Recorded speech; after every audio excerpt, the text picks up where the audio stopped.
कल्याण सिंह जी कहते थे कि सभी जातियों की राजनीति के शिखर पर पहुंचने की एक चेतना विकसित हुई है, उसे हम जातिवाद नहीं कह सकते। अयोध्या तो राम राज्य की भूमि है और इसी राम राज्य को गांधी जी ने सर्वश्रेष्ठ शासन व्यवस्था कहा। भारतीय जनता पार्टी कभी जाति और बिरादरी की राजनीति नहीं करती और बात भी नहीं करती। बीजेपी कांग्रेस हाथ मिला रही है, एमआईएम और बीजेपी के हाथ में। महाराष्ट्र के समाचार अभी। बाबूजी, आपका नाम क्या है? कमला शंकर पांडे, पूर्व जिलाध्यक्ष भाजपा। और आपका? ओम प्रकाश सिंह, पूर्व जिलाध्यक्ष। यह सब पूर्व जिलाध्यक्ष बैठे हैं क्या? चार पूर्व जिलाध्यक्ष बैठे हैं यहाँ और बहुत अच्छे अवसर पर आप आए हैं कि पार्टी का पक्ष आपको। नहीं, हमको तो पता चला आप लोगों की बैठक हो रही है, तो हमने कहा संगठन के लोग मिलेंगे तो जरा पूछेंगे कि भाई पार्टी में ऊपर से आपके लिए क्या निर्देश आया। तो आप चार पूर्व जिला अध्यक्षों को बैठ करके मुझे एक किस्सा याद आया।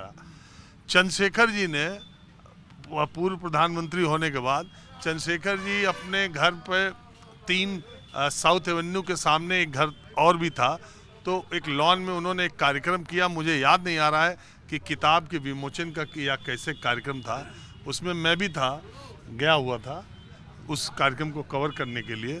तो अटल जी उसके मुख्य अतिथि थे। उनके आने से पहले चंद्रशेखर जी तो व्यवस्था में थे, उनके आने से पहले गुजराल साहब, देवगौड़ा साहब, ये दोनों लोग बैठे हुए थे दोनों तरफ, और चंद्रशेखर जी और वीपी सिंह, ऐसे 3-4 पूर्व प्रधानमंत्री थे। तो जब अटल जी आए बैठे तो इधर देखा उन्होंने, फिर थोड़ी देर बाद इधर देखे, दोनों तरफ 2-2 पूर्व प्रधानमंत्री।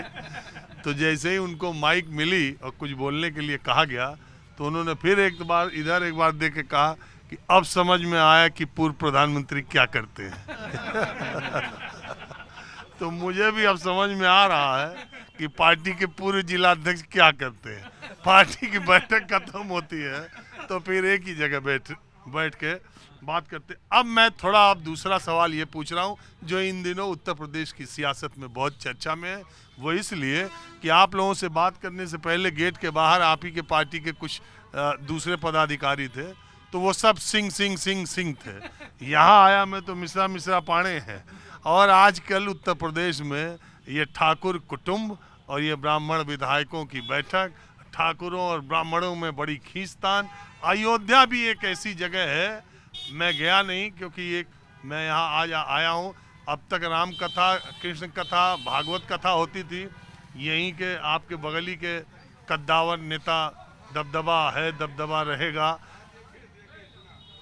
ब्रजभूषण शरण सिंह जी ने राष्ट्र धर्म कथा कहाई और आज उसका आखिरी दिन था। अयोध्या के सारे बाबा वहीं पहुँचे हुए हैं, पूरी अयोध्या खाली है। तो ये जो ब्राह्मण और राजपूत के बीच तनातनी है, ये भी बेल्ट उसमें आता है। इसको आप कैसे देखते हैं? आपकी पार्टी के लिए गहरे संकेत इसमें है। ईमानदारी से बोलिएगा, आप तो पूर्व जिलाध्यक्ष हो गए। देखिए, भारतीय जनता पार्टी की जो कार्य पद्धति है, उस कार्य पद्धति के कई हिस्से हैं, लेकिन उसमें एक हिस्सा है कि सभी लोगों का, सभी वर्गों का, सभी सामाजिक वर्गों का उचित प्रतिनिधित्व। और उसको कल्याण सिंह जी कहते थे कि सभी जातियों की राजनीति के शिखर पर पहुंचने की एक चेतना विकसित हुई है, उसे हम जातिवाद नहीं कह सकते, परंतु सभी जाति के लोग चाहते हैं कि शिखर पर हमारी जाति का व्यक्ति बैठे, ऐसी एक सामाजिक और राजनीतिक चेतना है। अयोध्या तो राम राज्य की भूमि है और इसी राम राज्य को गांधी जी ने सर्वश्रेष्ठ शासन व्यवस्था कहा। और प्रभु श्री राम ने भी कहा कि सब नर करहि परस्पर प्रीति और चलहि स्वधर्म निरत श्रुति नीति।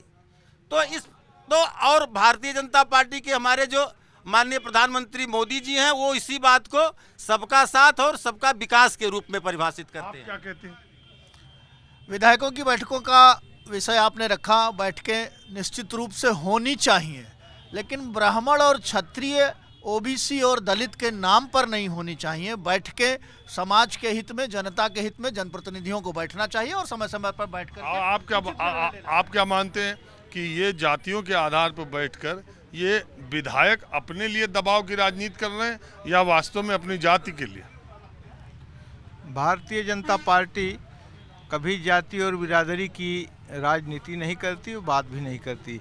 भारतीय जनता पार्टी सर्वधर्म सद्भाव को लेकर के, सर्व समाज को साथ में लेकर के, क्योंकि हम राष्ट्र निर्माण की बात कर रहे हैं, 2047 में ये भारत विश्व गुरु की ओर अग्रसर है, ऐसा माननीय मोदी जी का और पूरे देशवासियों का संकल्प है।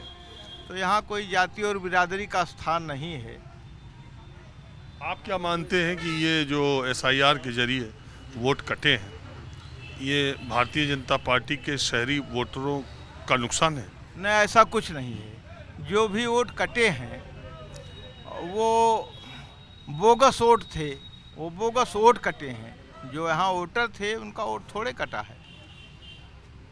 यहाँ तो जो अलग से नामांकन करा लिए थे उनका कटा है, जो मृतक थे उनका कटा है, जो बोगस वोट थे कहीं न कहीं से घुसपैठिए के तरीके वाले थे। अब यहाँ अयोध्या में भी घुसपैठिए आ गए यहाँ तक।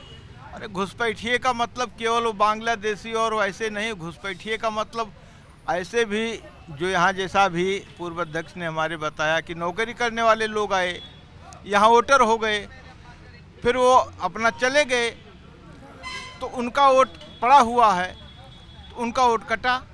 ऐसे ही जो बोगस वोट थे वही वोट कटे हैं। अच्छा, आपका नाम क्या है? ओम प्रकाश सिंह पूर्व जिलाध्यक्ष।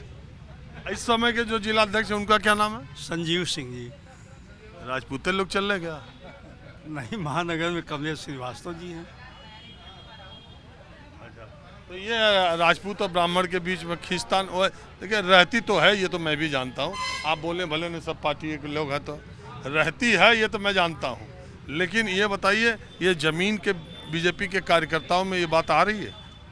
कहीं कोई बात नहीं है। भारतीय जनता पार्टी शुद्ध रूप से इसमें कहीं जाति का नाम नहीं है। और पंडित दीनदयाल उपाध्याय जी ने समाज के अंतिम व्यक्ति का नाम लिया था और उसी आधार पर आज प्रधानमंत्री नरेंद्र मोदी जी काम कर रहे हैं। न कोई जात न कोई पात, हम सब समाज की ये पार्टी है, सबको साथ लेकर चलते हैं। और जहाँ तक SIR की बात है, SIR में कहीं बीजेपी का नुकसान नहीं हुआ। समाजवादी पार्टी के नेता तेज प्रताप यादव जो अखिलेश सरकार में मंत्री थे, 2 बार से पिछली बार से वो अयोध्या सदर सीट से विधानसभा का चुनाव लड़ रहे हैं। मैंने उन्हें संपर्क किया था और उन्होंने अभी कहीं वो काम के सिलसिले में अयोध्या से बाहर थे। उन्होंने ये बात कही कि SIR में जो वोट कटे हैं वो उसके बाद से पैनी निगाह उन्होंने भी रखी है और 6 फरवरी तक अपने वोटरों को जोड़ने के लिए PDF प्रहरी भी काम पे लगाए गए हैं। दूसरा पक्ष जो है उसकी हम बात कर रहे हैं। मंडल अध्यक्ष जिससे अब लास्ट में बात कर लें, सब तो राजपूत ब्राह्मण बैठे हुए हैं। MS सोनकर जी का कितना पुछवाई होगा? बहुत ज़्यादा, हाँ बहुत ज़्यादा पूछाई, तभी तो आज हम मंडल अध्यक्ष हैं। चलिए ठीक है, आप लोगों ने बात की, इसका बहुत शुक्रिया। एक जानकारी उत्तर प्रदेश के मतदाताओं को मेरी तरफ से कि 11 तारीख को यानी 11 जनवरी को जिस बूथ पर आप अब तक वोट डालते रहे हैं और SIR फॉर्म आपने जिस भी बूथ का भरा है, जो आपका जहां पर आप वोट देते हैं, 11 जनवरी को BLOs वहां पर पहुंच रहे हैं। मतदाता सूची यानी SIR के बाद जो मतदाता प्रारूप ड्राफ्ट सूची है उसको लेकर वहां नाम पढ़ा भी जाएगा और आप अपने नाम को उसमें देख भी सकते हैं। फॉर्म 6 यानी अगर आपका नाम मतदाता ड्राफ्ट सूची में नहीं होगा तो आपको वहीं पर फॉर्म 6 उपलब्ध करा दिया जाएगा। आप BLO को फॉर्म दे करके अपने दावे कर सकते हैं और अपना वोट जुड़वा सकते हैं। और अगर किसी के वोट जुड़ने से प्रारूप जो ड्राफ्ट सूची है, अगर उसमें किसी का गलत नाम जुड़ गया है और अगर आपको किसी तरह की कोई आपत्ति है तो आप आपत्ति दर्ज भी करा सकते हैं। ये बहुत ही महत्वपूर्ण प्रक्रिया है। उत्तर प्रदेश में वोटरों की संख्या जिस तरह से अनमैप्ड है, जिसने वोटरों को नोटिस जानी है, जितने वोटरों का नाम कटा है, राज्य सरकार और राज्य का सूचना आयोग, केंद्रीय चुनाव आयोग भी इस बात को लेकर अच्छा खासा परेशान है कि केंद्रीय योजनाओं का फायदा जितनी बड़ी जनसंख्या को मिल रहा है उस हिसाब से उत्तर प्रदेश के वोटरों की संख्या 14 करोड़ या 15 करोड़ से पार होनी चाहिए। कम से कम 1 करोड़ से ज़्यादा मतदाता नहीं बने तो फिर ये बड़ा मामला फंसेगा कि क्या हुआ। पंचायत समिति और पंचायतों और स्थानीय निकाय के चुनाव की भी जो मतदाता सूची वो भी आएगी। तो इसलिए इतनी जानकारी अभी बस इतना ही। किसी और मुद्दे पर या इसी मुद्दे पर उत्तर प्रदेश के किसी और इलाके से हम फिर हाजिर होंगे।